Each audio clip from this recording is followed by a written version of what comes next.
Look at a football pitch in 2026, 48 nations, 48 flags, and on 47 of those rosters, you will find a black player, a son of Africa, wearing the colors of France, of Germany, of Brazil, of South Korea, of Japan. 47 out of 48. One team stands alone. One team, and only one, will take the field without a single black face among them. Argentina.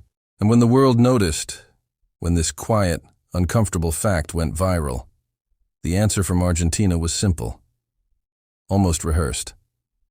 We don't have black people. We never did. I want you to sit with that sentence because it is not history. It is a lie. And today I'm going to show you the truth it was built to bury. Rewind 250 years, not 2000, 250, a blink in time. In 1778, nearly 4 out of every 10 people living in Argentina were black. In parts of Buenos Aires, the city now sold to tourists as the whitest, most European capital in South America, black Argentines were not a minority. They were nearly half the population.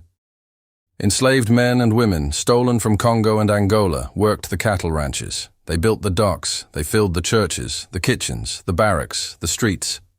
Buenos Aires, in its founding centuries, was a black city. So here is the question that should stop you cold. How does a nation go from nearly 40% to 0?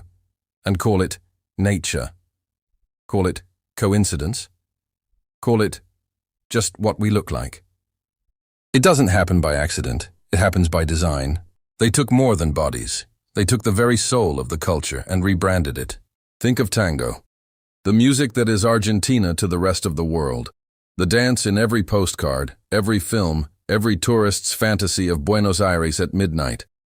Tango was born in the yards and gathering circles of enslaved and freed Africans. Its rhythm, its name, its heartbeat, all trace back to Central African language and ritual, to sounds carried across the Atlantic in chains and refused to die.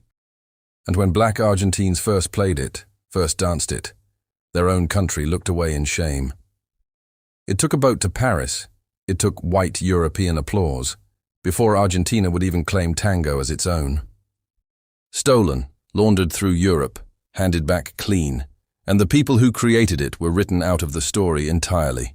That is the whole pattern of what happened to black Argentina in one dance. Now meet the architects. A philosopher named Juan Bautista Alberdi coined the phrase that would become Argentina's founding creed. To govern is to populate. He didn't mean populate with anyone.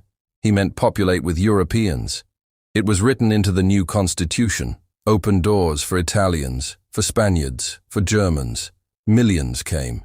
Ships were subsidized. Land was handed out. A country was quite literally imported to replace the people already living in it. And then there was the president, Domingo Faustino Sarmiento, a man who, before he ever held office, wrote that Argentina's mixed-race population was the mark of its backwardness. In his own private words, he looked at millions of black lives across the Americas and called them, in his words, a burden the world hadn't yet solved. He became president in 1868, and he did not just believe this, he built it. Black neighborhoods starved of infrastructure. Black communities shut out of hospitals.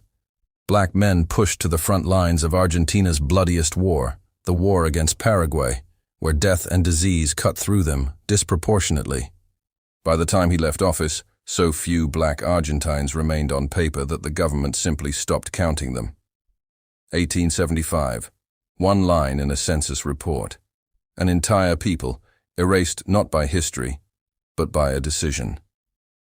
People will tell you the wars did this, that the men simply died in battle and time did the rest. But historians have gone back through the military records, and what they found wasn't a story of death in combat. It was a story of desertion, neglect, and disproportionate sacrifice. Men sent to die first, and a nation that stopped looking for them when they didn't come home. Compare it to Brazil. Same colonial machine, same ships, same chains.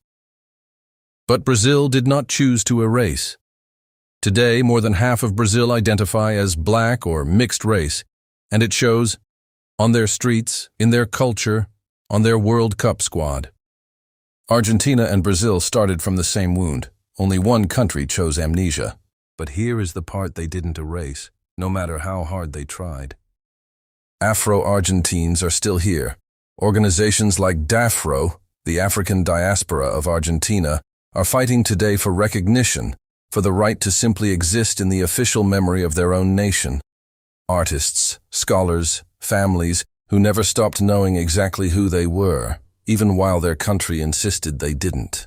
This summer, 48 teams stepped onto World Cup pitches. 47 carried the visible proof of Africa's global reach. One did not. And that absence isn't an accident of biology. It's a confession. It's a photograph of a policy that began with a pen in 1853 and a president in 1868. A policy so effective it convinced an entire nation to forget its own reflection. They are not gone. They were never gone. They were just written out of the picture. And it's time we started reading between the lines.